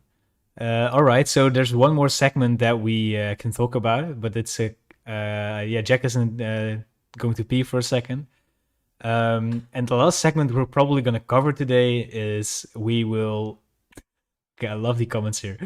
So what we're going to cover today is the client horror story, because it's always fun to talk to people and see if they had like a shitty client or like a shitty experience with something like creativity related or design related. Whether that be an actual client that's been shitty or whether it would be like, I don't know, some like stupid experience. And I'm really thinking about like one that I haven't really shared yet. I'm fortunate enough to have like a lot of nice clients. Let's see, they're like the worst thing that's happened to me in like the past, like, I don't know, month or 2 months maybe. It's just people ghosting me on Instagram when they hear about my prices, which is fine, you know. Like it's pretty much okay for people to well, I would prefer people to just say like, oh, I don't have the money for that right now. Thanks for your time though, or something, instead of ghosting. But still, it's I think it's normal nowadays. You know what I mean? So yeah, if you guys have any like horror client experiences yourself, let me know in the chat, because I'm eager to hear them. And as our Aspas security is returning, we can ask him for his horror client story. What's up? How are you doing? Hey. Hey. So I think I figured it out. All right. So Dreadlabs needs to add a third tier, which is $15. But it's not actually hosted on Patreon. It's going to be on OnlyFans, and it's going to be the Dreadlabs Ass Pass. And what will be in there? Oh, just your nudes. Just my nudes. Yeah. Just one pic of my arse and then like a credit card next to it. Not even like I will post any more content, just like that picture. That's the only thing you're getting. Yeah, there's no more content. I like that. Anyway, sorry. I heard you saying something about a client hell story. Yeah, so I haven't really wanted to share this week because I haven't really thought about it, but you probably have like some negative experiences with maybe like a fellow creative person, a client, or something like similar to that. So I was wondering, yeah, do you have like one of those experiences, and if so, can you share them with us? Yeah, I think like I've worked with creatives that I haven't always clicked with a lot. And I guess like film, like a lot of our work will be, there's no real client. Like we're just creating art, which is cool. And like sometimes there's a difficult person on the crew or something like that. And it's very hard. And like I have this example, and I've actually spoken about it on my podcast a long time ago, which was the interview I did with Jack Scanlon. And we had a very, very major disagreement when we were shooting a film. I was the first assistant director and producer of the film, which essentially what that role entails is being the logistical manager of a film. And he was a cinematographer. And we'd always been really strong friends, but we hadn't really worked together too much in the past. And we butted heads quite a bit. And it was probably not the most healthy relationship on set. And that was something we both, I guess, struggled with because we were such strong friends, but we weren't strong colleagues. Difficult. yeah, and it ended up being we didn't speak for 5 6 months. We spoke very rarely, but like our friendship basically disappeared after that. And so he went from being like one of my best friends to being someone that I spoke to once a month. And was this because of like creative differences, or just like, I don't know, the Uh, general vibe on set, or? yeah, basically, um, long story short, I didn't feel respected, and it ended up being a disagreement and that type of stuff, and just tension rising because I didn't feel respected. And I think like in some ways I probably wasn't also showing him the right level of respect, and that's just how some things happen. And I think what I can take away from that is that no matter who you work with, especially if it's friends and it's a collaborative environment, like your friendship has to come first here. Because if like if it's your friend, you've If just got to it, stop letting it get in the way. definitely. And the thing is, like, I've not been in this exact situation, but I've seen a lot of people like struggling with this. And uh, like you said, friendship comes first, and then it's just best to learn, like, okay, we don't work well together in a work environment, and it will ruin our friendship. So let's try to keep that at a minimum or something, you know. And I guess you have, like, at least in my experience, I have some friends that I can work with really well, and then also some friends that I can work with really well. But there are also some frustrations which like build up instead of like things are being. I've had experiences where I like me and a friend of mine didn't really like talk um, about our frustrations in the creative process or during a job or whatever, and then yeah, we like it then led up to an argument or whatever, and it was just like best to like stay friends instead of like, you know, professional like coworkers or whatever you want to call it. Yeah, It's a fine line. and I think like the minor that we both did really pushed both of us to the edge. It was a 5 month project where everyone came from a different discipline in and you were in a group of 6 people, and it was a 5 month long project that you were working on together.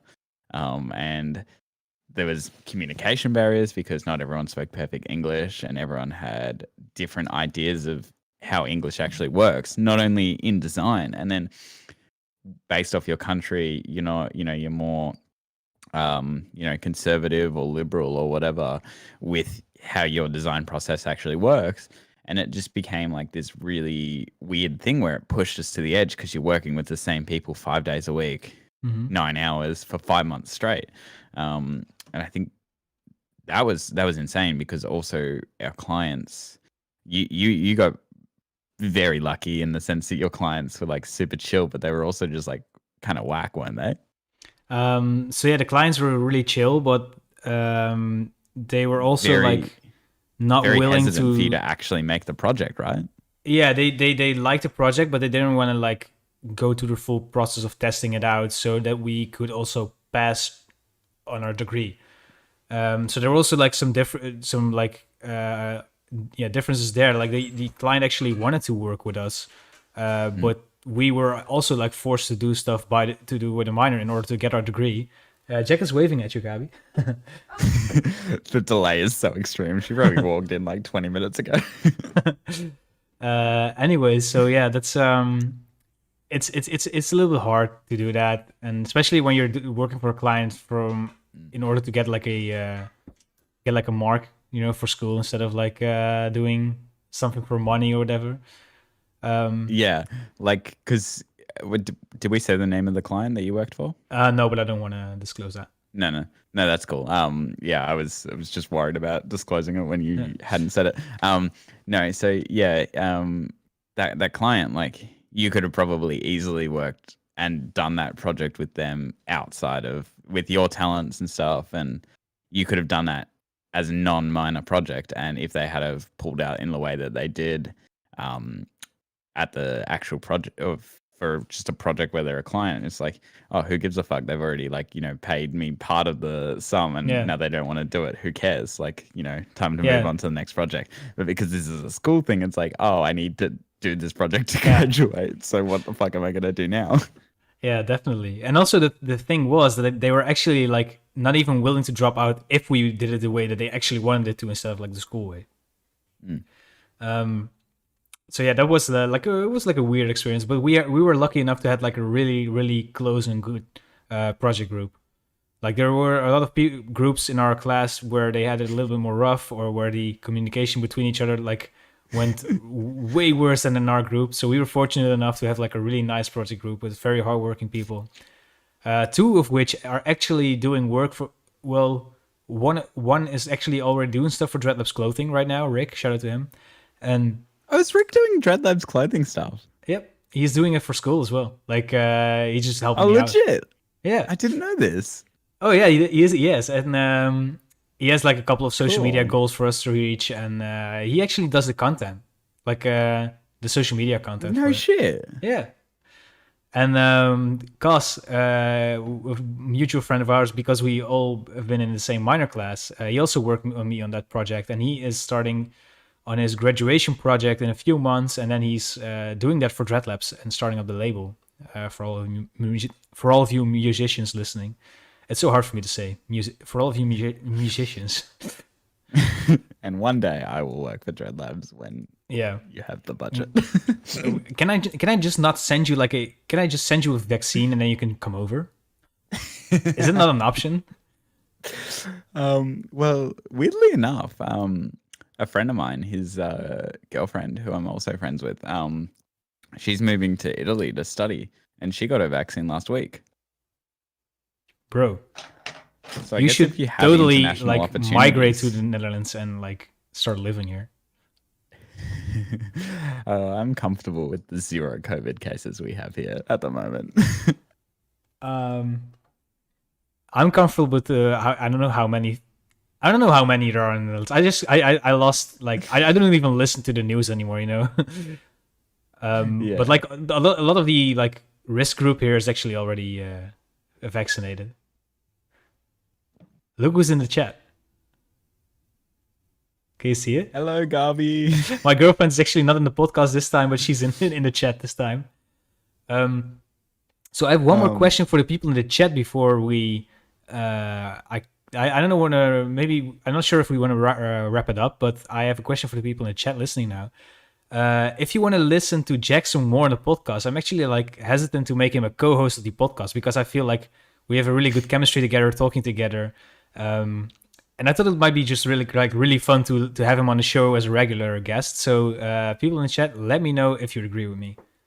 And if you agree with me and you want Jack on the podcast some more, just type in RSPOS. I was going to say that. I was going to interrupt you and say, if you want me on the podcast some more, type RSPOS, but that works for me. Oh, so you know how I reached like 20K subscribers yesterday or something, right? Should I, Yeah. I was thinking of doing a sale, and instead of like using the code 20K, I should use the code RSPOS20. Yes. I would love that. It's sometimes it's just a little bit hard for me to like ride the wave between like a professional channel and like just a chill channel. You know what I mean? Yeah, definitely. If I'm going to be a regular on this show, we need to work out a better way so I can see you in real time, not 30 seconds delayed. Also, I want to do like video game stuff on Twitch for Dreadlabs. Dreadlabs Gaming on Twitch. Yeah, we will be streaming the new Minecraft update when it comes out, definitely. Yeah, I want to do like a Minecraft manhunt so bad. Like, do you know Dream, the YouTuber? Yeah, I've heard of him, and like I know who he is, but I've never watched it. I watched like one of his. I've watched like a compilation video on accident, and like and that's like I think about a month ago or something, and I've literally watched almost all of his YouTube videos now. Like they're so much fun, and but like just the concept of the Minecraft man is so fun. Yeah, we did it on a server a while back. Like we would play on a server like the whole week, and then on a Monday we would do like just 1 hour of like the day would be manhunt.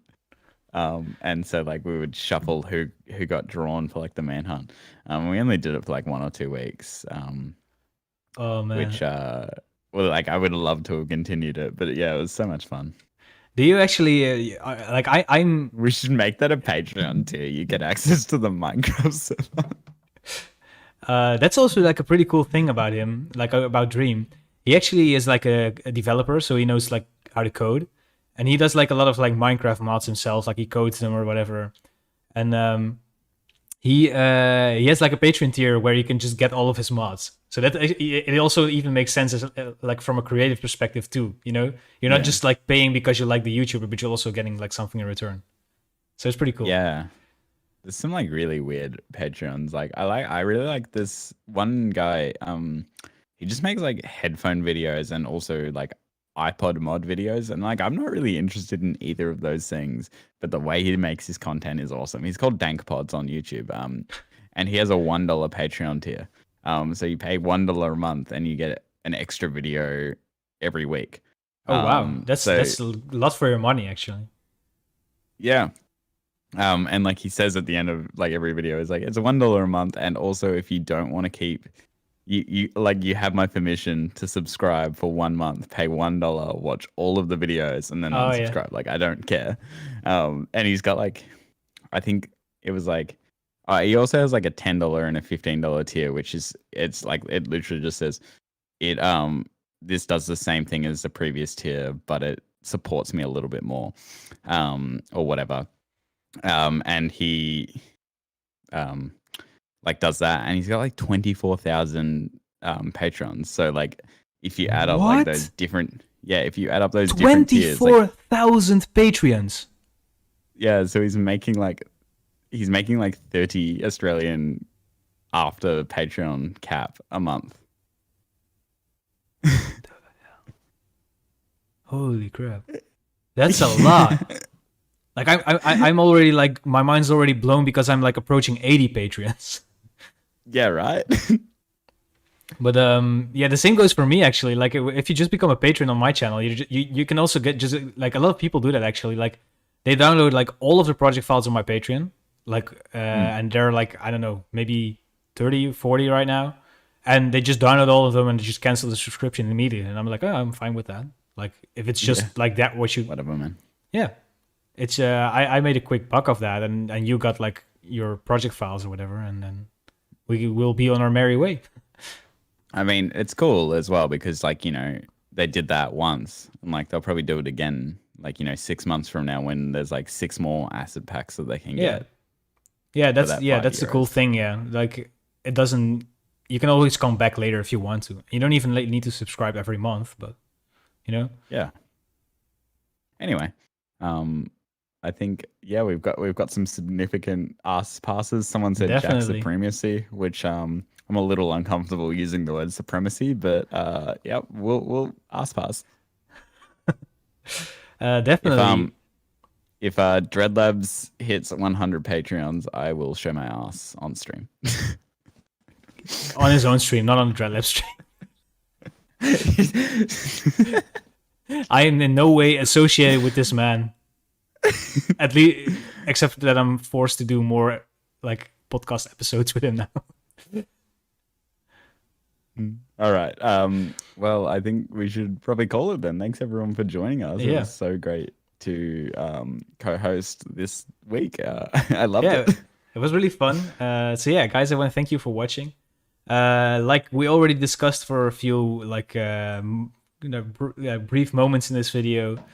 We do have a Patreon page where you can become a patron. You get access to all of the project files from my tutorials, a 15% discount in the Dreadlabs Asset Web Store, as well as a cool Discord role and an exclusive channel there. So if that's something that you would like, there's a link in the description.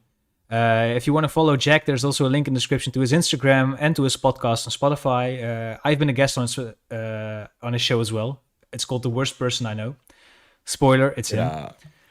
Has not been an episode for 3 months, but don't worry about it. Oh, it's still it's good. It's good content. Like I've listened to a fair share while working. Yeah, thank you. Yeah, it's we just talk about real shit. It's great. You should listen to the episode Tom came on. It was that the second episode? I think so. Yeah. Dude, I think so. Yeah. I gotta have you on again. I feel like so much has changed since. Yeah, it's cool that it feels like not too long ago, but I also like that we also have the opportunity to talk to each other a little bit more in this way. Instead of like just like catching up on WhatsApp and like doing short video calls. This is actually also really cool. We can like do more, I don't know. We can talk about some more like in-depth stuff as well. Hey Darcy, thanks for coming for the last like 30 seconds of the stream. I love you. That's my friend Darcy, who edits all of my music videos. He's a fucking genius, and he's also a director. Go follow him on Instagram at Blazer Film. That's the feature film he's making on $0, and it's really impressive. We'll talk about that on a future episode of the podcast, I'm sure. Cool. He's awesome, and he'd be a great guest at some point. Now that I'm the co-host, I can. You can just do whatever you want with the show. Give me all the Dreadlab passwords, and I'm gonna. This is my channel now. Posting pics of your arse, boss. Anyway, follow me at Sir Jack Hunter. Yeah, there will be a link in the description. I think there is already a link in the description to that. But yeah, thank you guys for watching, and this was Tom and Jack from Dreadlabs tuning out, and we'll see you guys in the next video. Bye-bye. Bye.